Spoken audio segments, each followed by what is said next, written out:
What's up, everybody? Welcome to the Strength Solutions Podcast. We're on Apple and Spotify. You can rate and review us.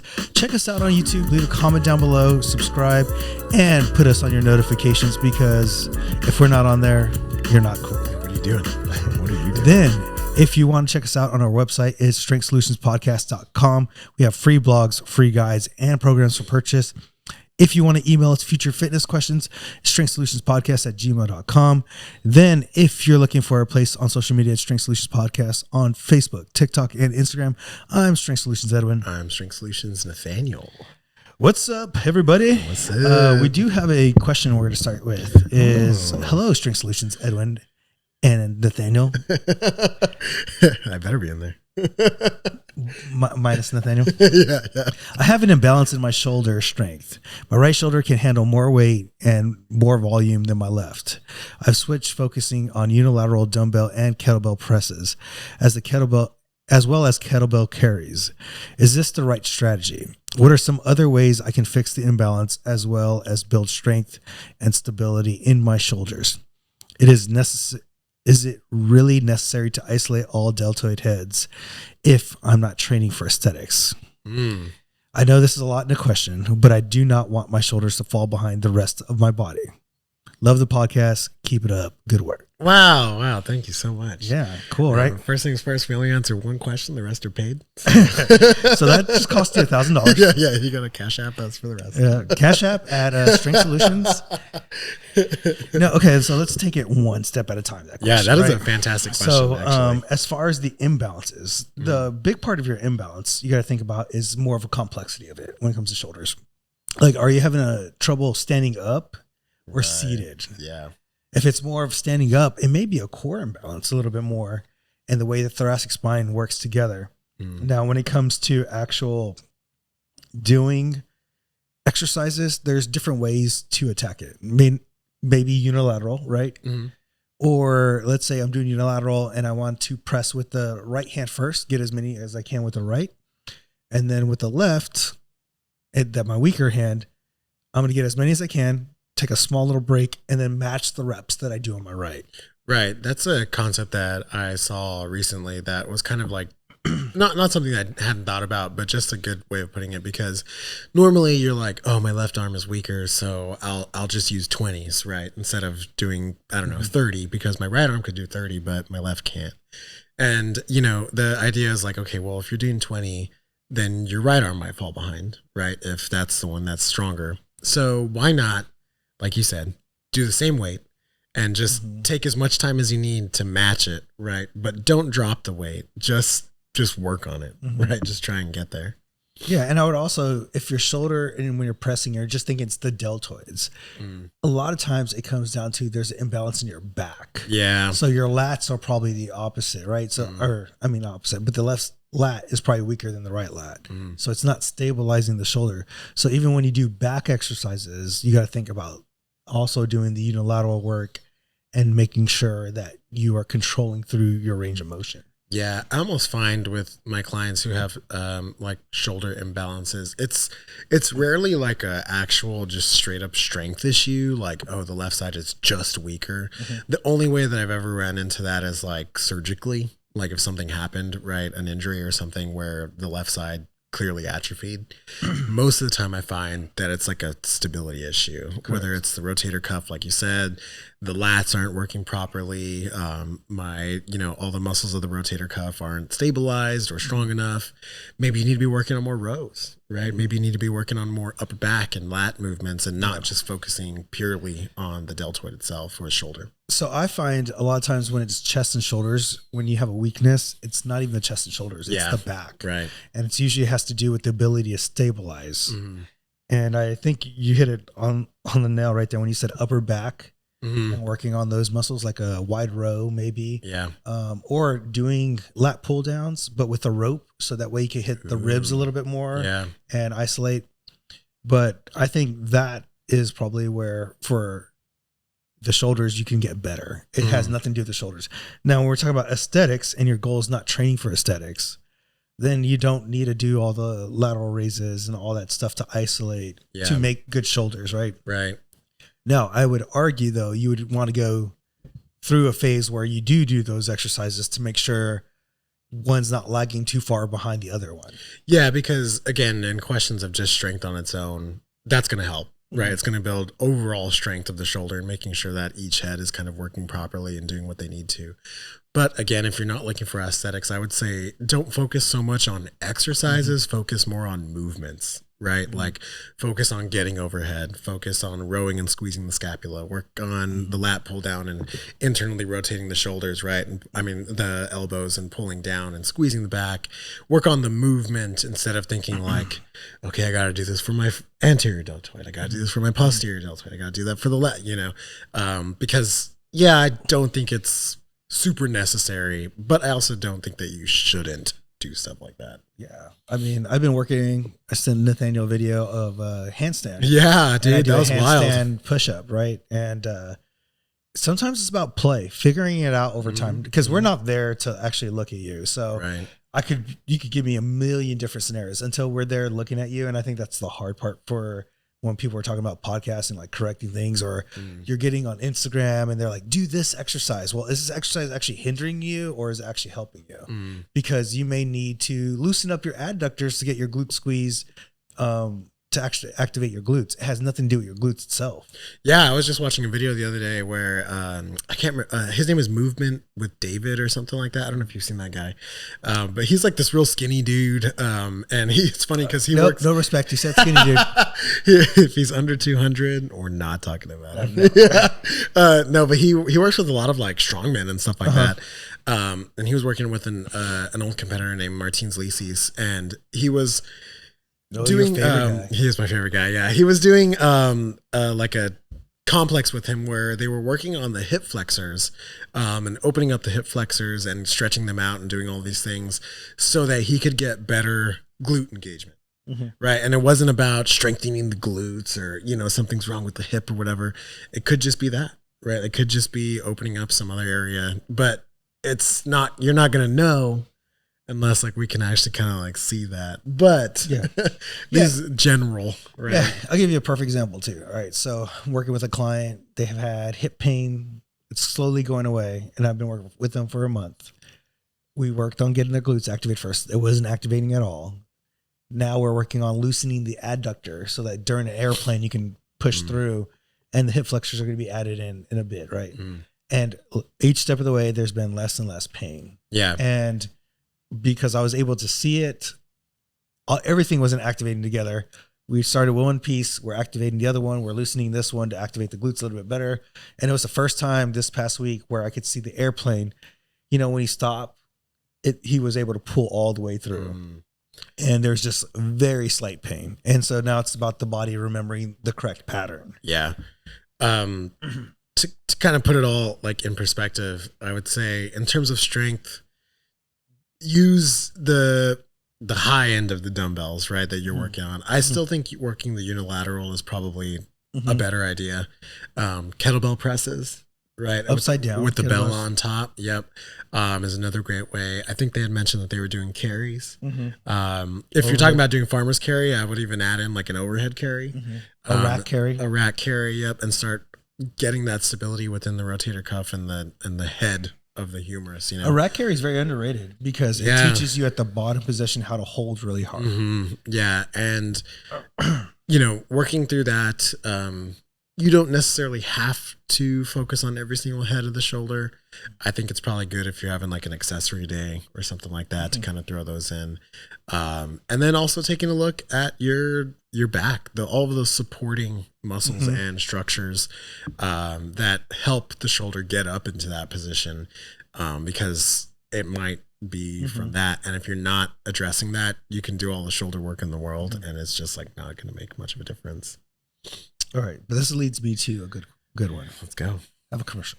Are you tired of the fitness industry telling you what to do? What? Come to Strength Solutions because we will tell you what not to do. Yeah, dude. No, okay. So like I keep on like looking at like social media and like, I like Brett Contreras. He's just gotten into like, I understand he's doing it for social media and stuff. Into like responding to other people's videos, like, this is a good point. That's a good point. And I think we need to get out of first thing, in social media and in life, because I think this happens in life, is the idea of tribes. I think you need to be tribeless if you want to be successful and really be able to open your mind into each modality works. Because we'll watch where they make fun of the functional trainer guy. Do you know what his name is? Dude, I still can't remember that guy's fucking name. Anyways, it's really weird. Joel Seedman and his 90-degree shit. He tried to compare it to like, that's why people get cancer. Did you see that video? What? Because they train, they overtrain and they pass the range of motion. I did full range and of I was like, this is the problem with fucking tribes, dude. Look, Joel Seedman has some good exercises. I've seen that. I'm like, okay, I would like that exercising. I would use it on an athlete, maybe not an everyday person, depending on the sport. Then the full range of motion, like, okay, I get it. If I have an Olympic lifter, you better believe we're going to be doing full range of motion. Oh, yeah. But if my client can get there, how do I get them there? Then, you know, if you get the functional trainer guy, yeah, those are good exercises. It actually would be beneficial to a lot of people who bodybuild to do the functional training, because now they're strengthening the transverse plane. It has nothing to do with functional training is a better modality than bodybuilding. Right. And I think this idea of tribes needs to die. Yeah, it definitely has.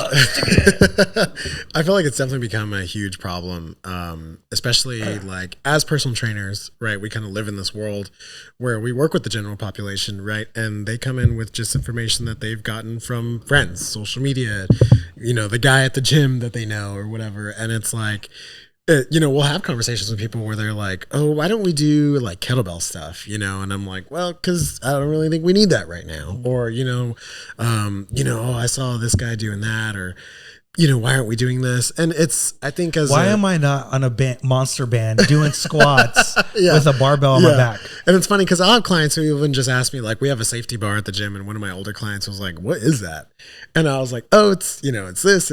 I kind of use it for this situation, blah, blah, whatever. But I always end it and I'm always like, it's just a tool.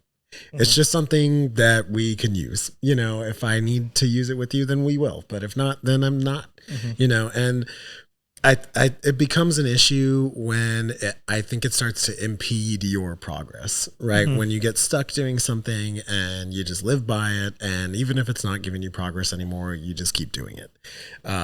Or you're reluctant to try something else, even though you can see the benefits from it, right? Where you just kind of get stuck because, I don't know, you don't want to be wrong or something. I don't know what it is. But, no, yeah. And, you know, I've even met like relatively successful trainers, like I've mentioned in the past. The first trainer I ever like really shadowed was a functional patterns guy, and I did like it. I did like some of the stuff that we were doing. I thought it was really interesting. You want to call him out on here? No, because it's not bad or anything. But he definitely was like general normal traditional training is like stupid and dumb. Like if you do that, you're going to hurt yourself. It doesn't do anything. It's just going to kill you, you know, at some point. It's stupid. Yeah. Both of them are good. They're just good for different things. And you know what? I think it was like around that time where I started to be like, I just can't, I don't like that. You know, like I don't like that that I got to buy this in order to do only this. You know, like what if someone needs to know how to squat? Like, are we not going to teach them how to squat because it's not the transverse plane. Yeah. And, you know, we're not doing a flip in between and, you know, like a backflip and shit.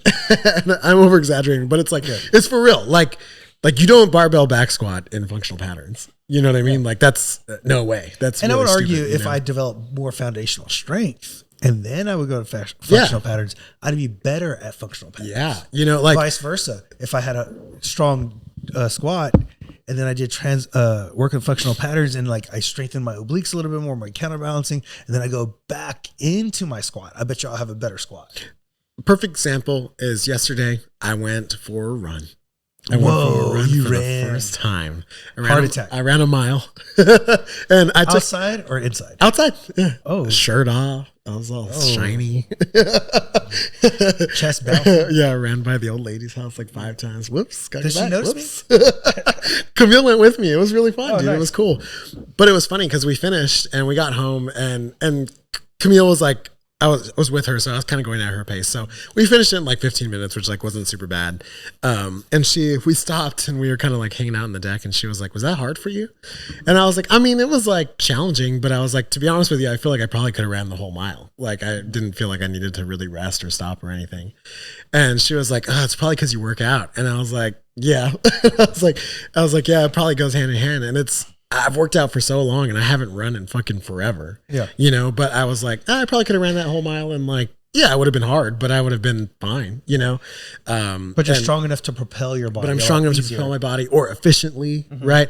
Like, it wasn't even so much that I felt out of breath, like cardio wise. It was more like, oh, wow, like my tibialis is really sore because I just don't really that's do what it. I've been having trouble with my running. Yeah, because I was like, I just haven't really run like this. And I'm also trying to run with barefoot shoes. And so that's totally different too, right? And so there's just a lot of like transfer and changing and stuff like that. But I was like, you know, there's people who are like, no, I only run. You know, I don't strength train. That's going to make me worse at running, blah, blah, blah, whatever. And I'm like, well, you know, I think it might actually help. This leads me to the next concept where people are telling you how many days a week you should be strength training. If you want to strength train 1 to 2 days a week, that is okay. Fine. If you want to do cardio, like most of the time, do cardio. Like figure out what do you enjoy. Yeah. And I think that's the big problem I have is you do have to strength train. You do have to do something for your heart and cardio, right? And then you might want to do something that deals with mobility and movement and calming the body down. Yeah. Because we live in a chronic stressful lifestyle today. Sure. Something like yoga or mobility work, getting massages, something that helps relax the body. And like you could still make whatever it is that you find fun your primary thing, right? You know, like if you like hiking the most, right? Yeah, then okay, hike 4 times a week. I don't know, but maybe one of those days you should probably be strength training, you know? And I always think of it like this too, where I'm going through sort of a change, right? We both are in sort of how we're training and stuff like that. And I'm like, okay, I have to put this in a perspective mentally to make sure that I want to do this, because I'm like, do I really want to run? Not really. You know, like, do I really want to push the sled around 8 times? No. But it's like, but I'm like, but if I can push the sled around 8 times with a really heavy weight, it's going to make my squat so much better. You know, if I can build my endurance and my cardio, then I can get through heavier squat sessions without losing my breath, you know, and all of those things. And I'm like, they're just going to make me better at the thing that I want to actually be doing. You know, it makes me think when trainers go through phases and they're like, oh, I did like the 5 rep range forever. That was the right way to do it. And then all of a sudden they do the endurance one and they're like, they see themselves getting better. Like, oh, now this is the best way thing to do it. Yeah. Oh, now I'll go back to 8 to 10. Oh, no, I was wrong. This is it. And then they go back to heavy. They're like, no, I gotta like, dude, every rep range affects each other. Yeah. Or every modality or exercise affects each other. Congratulations. You found out phasing a workout. Wow. It's like when people say like athletes, they're just going to be good at their skill. Like, you know, like they got to be really good skill, but if they have that foundational strength, makes them that much better at their skill than the other person that didn't do that. Yeah, and the thing is that even they do like, well, if they're being trained properly, then they'll even have like phased workouts, right? Like maybe the 3 or 2 months before, you know, season, all they are doing is working on skills, right? But in their off season, I'm pretty sure they're strength training. You know, I'm pretty sure they're doing cardio. I'm pretty sure they're just doing general training just to make sure that they have a great foundation, and then they can go back right into those skills-based things and be better than they were before. Yeah. So I think I want to like, this is what you got to find is balance in your life. What do you want to call your balance? And it's not just physically, it's mentally, it's emotionally, it's socially, and figuring out what your balance is. My balance looks like probably 3 days a week right now to 4 days a week of strength training with 2 to 3 days of cardio and a down day. And then my social battery is because I talk all day with people is to just be home and alone, like with the kids or go to an event. People are like, why don't you want to, I'm an introvert. Like I don't get energy from people. Yeah. You know? So, or unless it's like a one-on-one or something. Sure. Something like that. So like know your social battery. Also like emotionally, like recharge yourself. Tell yourself you're okay. How many times do you see people and clients that you get, they're like, I've gotten no better. And they're like frustrated because they see a number and they're like, I haven't got any better. And I was like, your clothes fit better. Your energy's better. Your sex life is better. But because you didn't hit that one number. Yeah, nothing matters. Recharge, refocus how you think emotionally and refocus. Say what you're grateful for. Say what have you been better at. Focus on the good things, because as humans, we're so into focusing on the negative. Yeah. And, you know, God is good. God will forgive you for a lot. Mm-hmm. Ask Sophie Rains is her name, I think. Oh, I sent you that on purpose. Yeah, you did. Yeah. So she's an OF girl, I think. Yes. I guess. This guy who I follow, he's anti-porn. Oh. That's what, yeah. You told me about this guy. This guy, he's anti-porn. And she's like on a video saying, you know, God forgives those of everybody. He wants me to do this as my job. And it made me think like, dude, this is why people who are not religious don't like religion. Don't like religion. Right. Yeah. Is because then you don't use it for an accountability tool. Yeah. And like, you know, even as someone who isn't super religious at all, I can still sit here and be like, okay, she's not every religious person, right? Like she's a very small minority, I'm sure, of like most religious people, right? But it kind of brings me back to like when you were talking about the Ashley Madison one, where those people were like, oh no, like God forgave me for whatever. Mm-hmm. It goes all the way back to like fucking Jimmy Swaggart when he like got caught with like a prostitute and like and he was like, oh, the devil got me, you know, like take accountability. Yeah, dude, like I think more people would actually appreciate that, you know, or you'd probably get more people to support religion who aren't religious, right? Whenever big names like that who have like tons of followers and things take accountability for and actions, as a Christian, tell them that's not a Christian man. That's not what a Christian man would do.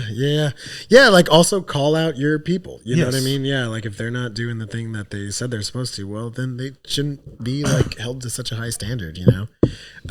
But it is funny, like just in a comical level. It's really interesting though. Is we went from like really woke like entertainment to this like very conservative entertainment. So like this guy who's doing the porn stuff and Sophie Rain. Yeah. Talk about her.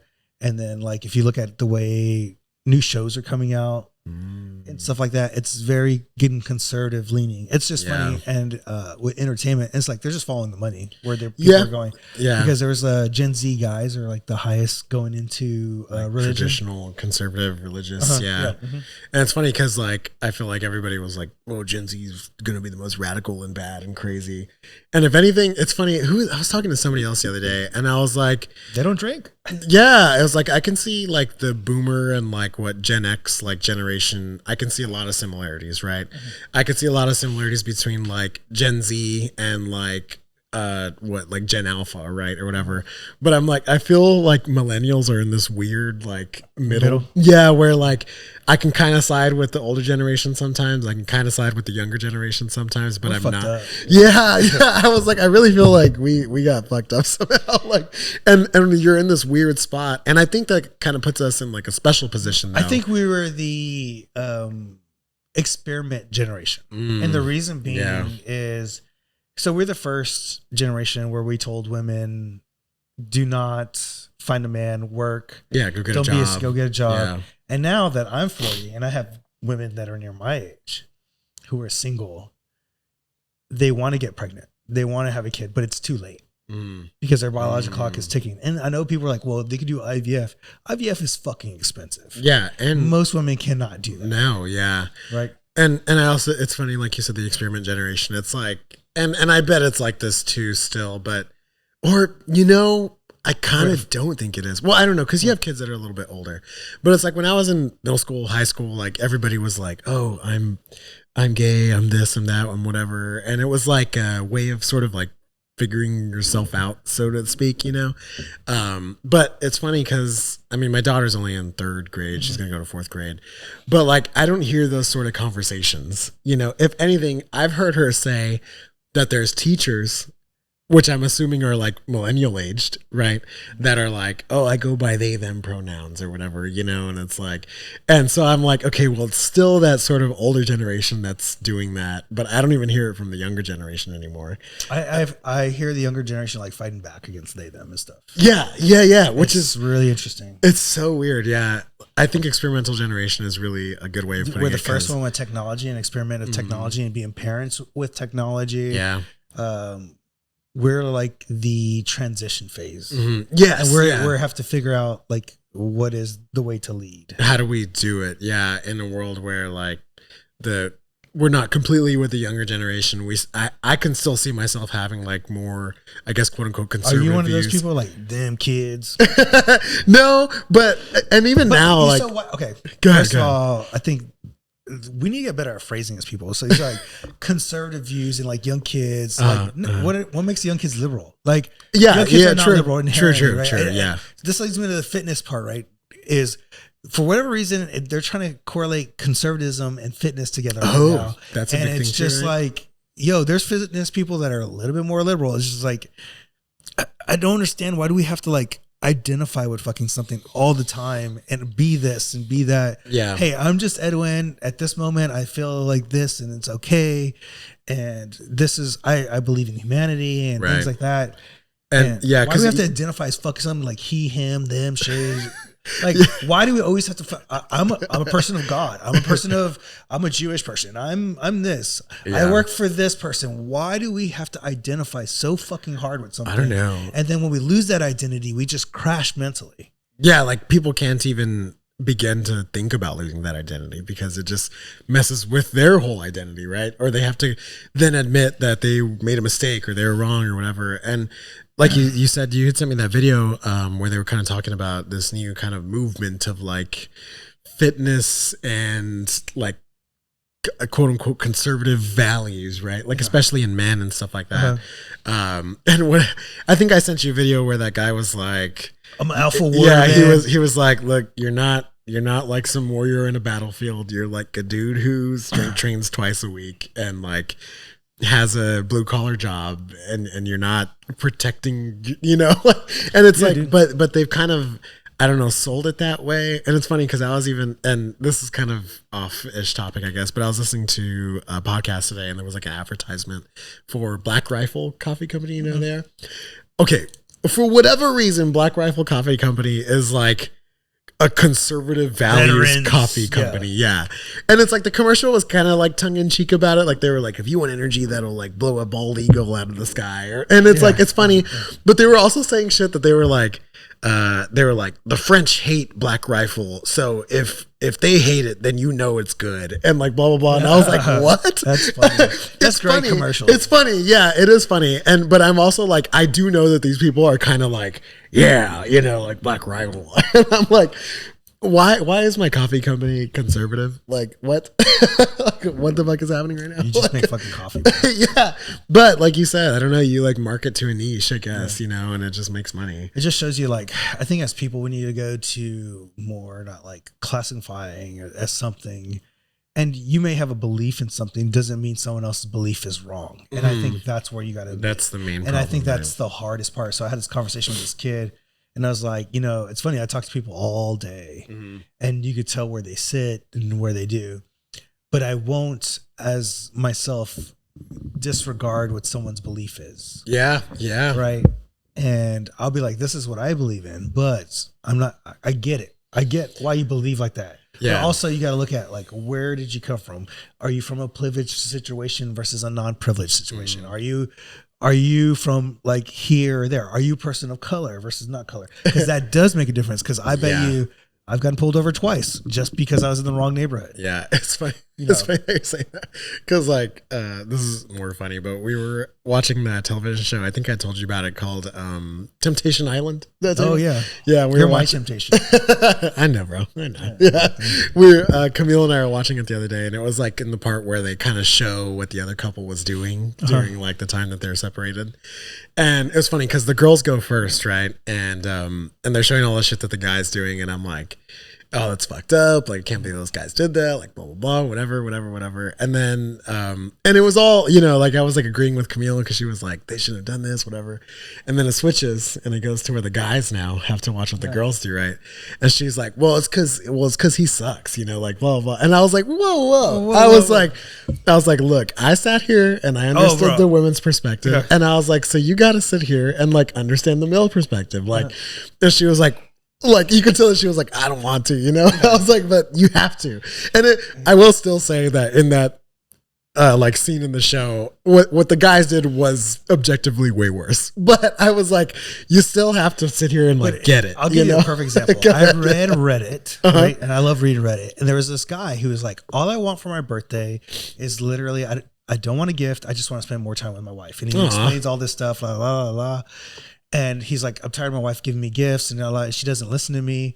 And she's like, and he said something this time to her again, but like sterner. And he put like, am I the asshole? Right. Underneath, there's a lot of women commenting like, she just wants to give you something and all that. And I loved it that there was a guy that commented underneath. He's like, if this was fucking flipped, you would say that he's not listening to her. And that's what she's doing to him. So really think about what you're saying. And it just shows how we flip. And we honestly do this even like when it comes to sex and different things like that. Like a female teacher has sex with a young boy. How many times do they say, goes, he's so lucky or whatever. Good There's no such thing as men could get raped and stuff like that. It's possible, right? Vice versa, you know, we think men are automatically aggressive, right? And you're just like, no, sometimes women the aggressor, right? And they're the one hitting, and that's why domestic violence happens. And I get hit all the time. It's stupid. But that's why these biases are problems, is that we create them. We create these things in our brain from all the perspectives that we get from TV, from social media, from experiences in our life. We had a whole off-air conversation about like something, and I was like, well, that's because that's the way you perceive things in your past with things that happen in your experiences, right? And I think we got to realize the way memory works is how you perceive it. It's not how it actually happened. Right. And so when we think about memory and going back, because I told you about something that a memory brought back when he texted me this weekend. Yeah. And I was like, oh shit, that's not what really happened. Right. Now I can see it from a different perspective, a different angle. Yeah. It's crazy. You just gotta, and you gotta get on Skinny Talk. What is Skinny Talk? I feel like this is the only one I missed. You don't know what Skinny Talk is? It's because I don't have TikTok. Amanda told me about it. Okay. So, and I'm not skinny, so I don't know what it is. So Skinny Talk is like apparently like one of those hashtags or whatever. And it's like they'll say, you're not a dog, you don't need a treat. It's like negative affirmation kind of things for you to stay skinny. Okay. That kind of thing. Yeah, I get it. I'm not a dog. I don't want a treat, but I do want a fucking treat because I want some ice cream. And so they're building this poor behavior so we went from body positivity back to the other end of the spectrum. To like, oh, how do I stay skinny? It's crazy. We're going back the other way. It's funny. Yeah. Cause it's like, there's no fucking happy medium with people. There isn't. Right. And I feel like it's kind of like a living, breathing thing almost. Like it just changes as time goes on into what people need at the moment, you know? And yeah, it's funny because I have like friends who I've like tried to train and stuff like that. And they're like, I need you to be mean to me. Like, I need you to tell me like, don't be a fat bitch, you know, like go to the gym or whatever. And I'm like, dude, I just can't. Like, I just can't do it. Because you're not going to do it forever if you're mean to yourself. Yeah. And I'm like, I don't know. Get someone else to tell you some shit because, like, I can't do it. Because I'm like, it just goes against what I believe. And I don't think it works. It doesn't work. I don't think it works. People go in with that intention. Yeah. There's a bodybuilder, I can't remember his name, but he was talking about how he used to lift and stuff like that. And he said he started getting better results once he started being nicer to himself. Wow. And I believe it because it's like, I don't know, you can only get so far with that. And then it's the process, right? Yeah. And then at some point, I feel like it starts to kind of just push you backwards. Like, you know, I had like way too many fun weekends these past couple weeks, like since my birthday. And I was like, man, still wasted guys. Yeah, I'm just getting over it. And I was like, man, you know, like I'm probably not getting like the results that I wanted. I could have been a little bit farther along, blah, blah, whatever. But then I was like, but I had a good time with all my friends. You know, I've been having a good time over the weeks and things like that. I got pegged. That was great. You know, like, and I'm like, all of these things are nice and part of, you know, the journey. And it's probably going to make it easier long-term so I can go as long as I wanted to. Because if I was staying all strict the whole time and didn't want to do anything or didn't go out to eat or whatever, you know, I probably would have been like, you know, I'm done doing this. I don't want to cut anymore. Yeah. So like Mike is. He was talking on Mind Pump, and he was talking about how like he's on Mind Pump? Sometimes injury happens. Yeah. And it's the best thing for you because you get a mental break, you get a physical break. It's just forced upon you. Yeah. And then your joints will heal back up, and like it could be the best thing for you, and you get better results afterwards. It's crazy. All right, we'll go to 2 studies. Omnivores Vegans make no difference in muscle building after weight training study? Whoa. A new study asked 3 questions about muscle protein synthesis. Response to a 9-day diet weight training regimen.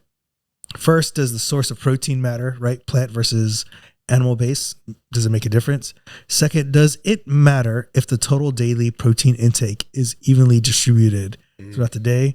And third, does a moderate but sufficient daily protein intake influence any of these variables? To answer to all the questions is no, research found. Yeah, and it's funny because I tell my clients about this a lot, especially the second one, because, like everybody's concerned, oh, do I need to take my protein shake with me here to the gym so I can drink it right after?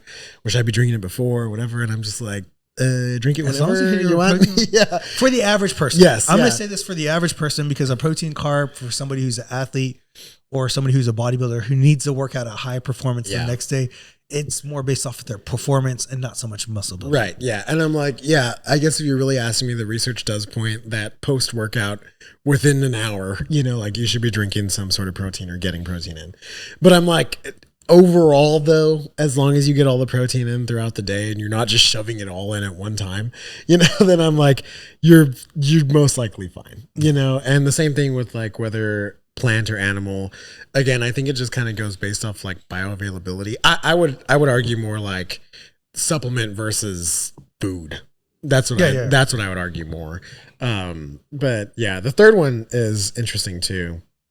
Yeah, and I think with all the variables, right? It's about just being sufficient enough. Yeah. And we tell people to hit 1 gram per pound of body weight a lot of times just to feel full. And we know you're going to fall short, but it gets you to the essential amount at least, right? Yeah. And now I will say this, plant versus animal, because animal typically has more calories, you're more likely to hit that calorie goal to help you with the protein synthesis and recovery factor and gain muscle later. Right. If you're trying to build muscle. 9-day diet overall.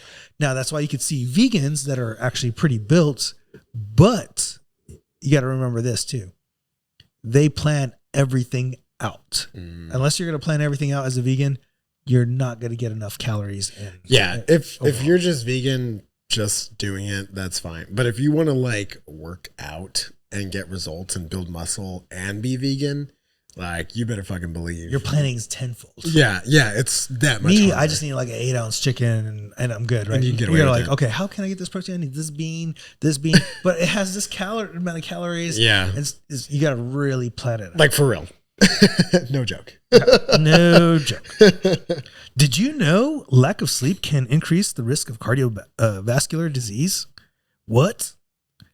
Nathaniel University. No, I'm just kidding. Even a few nights with insufficient sleep promote molecular mechanism linked to greater risk of heart problems. This has been shown in a new study in which researchers investigate how sleep deprivation affects biomarkers, in this case, proteins associated with cardiovascular disease. Didn't we just do a study the other day about lack of sleep and Alzheimer's and dementia? Yeah, we did. And the reason I'm pulling out these sleep studies is I don't think people take it serious enough. And there's been sleep studies about like 2 groups of losing weight, and the group that actually slept like proper amounts actually lost more fat versus actual muscle. So if they lost like 10 pounds, they lost 5 and 5 in the group that didn't sleep enough, and the other group lost 7 and 3. Right. What's funny is I was reading this article the other day about sleep, and they were talking about how, and I've mentioned this before, like, I don't know if I've ever said it on the podcast, but we haven't really figured out like why we need to sleep. Like there's reasons why, right? Obviously we could be like, oh, well, it helps with this and that and whatever. But over time, you would think that sleeping or like being unconscious for 8 hours would be like dangerous. But every animal has to do it. Every animal pretty much has to sleep. And the interesting point that they make was they were like, there hasn't even been any evolution to reduce the amount of sleep, just ways to protect yourself when sleeping. Like, oh, only one side of the brain is, unconscious at a time, or, they have extra sensors that go off, or, the hearing stays a little more active or something like that. But the sleeping has to be there regardless. Mm-hmm. And so I'm like, every fucking animal needs to sleep, absolutely has to, or else really dangerous bad shit will happen. And it's like, I don't know how many more times we need to know this before you get fucking 8 hours of sleep. And it may not be 8 for somebody, it may be 7 or 6 for somebody, but sleep is vital. Setting up that good routine. I really think it comes down to repairing your body, and we forget to repair our bodies. And I was talking to this young father, and young father, he's about my age, but he has a kid around my age, and he's playing baseball, and we're talking about like how kids are out for Tommy John now and stuff like that, and how kids don't take a break from sports. And I was like, when we were in sports, we were out enough, we got to play, and there was a lot less injuries that were happening. The other injuries were like, I fell off the monkey bars and I broke something. Sure. They're less risk taking now, but a lot of the injuries are injuries that are overuse injuries for sports, for kids. And it's amazing to me that I heard the kid was like, I get home at 8:30 at night. Yeah. Or 10 o'clock at night. Yeah. And I'm like, well, if you don't rest enough, you're going to be injured the next game, or you're not going to play as well. Yeah. And then you're frustrated. Like, it's even talking to Camille about when she was in sports and stuff like that. It was whoa. It was like, you get off of school, you go do this practice thing, you get home at 10, you wake up at fucking 6 to be at practice by 7. And, and it's just like nonstop all the time, going and going. And even when I was in high school, I remember my friends who like played football, in the off season. Okay, my coach wants me to do track, my coach wants me to do this. I got to play this now. I got to do that. But it wasn't that bad when we were little. Yeah. It's way worse now because they do not just school, they do club, outside, or select, or whatever. And so I'm just like, y'all are like always fucking doing some shit. Like as a parent, I'm like, how did it? I remember when our old neighbors were here, their kid was never home. Dude, like how? How do you even have the time to do that shit? It's almost like training the kid like work. Yeah. And then they burn out and they wonder why this new generation Z is like, I'm tired of working. I don't want to do shit. Because they never got to be a kid. They never got to enjoy any of these things. Yeah. All right, guys. If you like what we're doing, please check us out on Apple, Spotify. You can rate and review us on YouTube. You can leave a comment down below, subscribe, and tell Nathaniel how amazing his hair when you get the notifications. Then our website is strengthsolutionspodcast.com. Free blogs, free guides, and programs for purchase. Then our email, strengthsolutionspodcast@gmail.com. If you want us to answer your fitness questions, we could do that for you as well. Facebook, TikTok, and Instagram, Strength Solutions Podcast. I'm Strength Solutions Edwin. I'm Strength Solutions Nathaniel. Peace out. The deuces.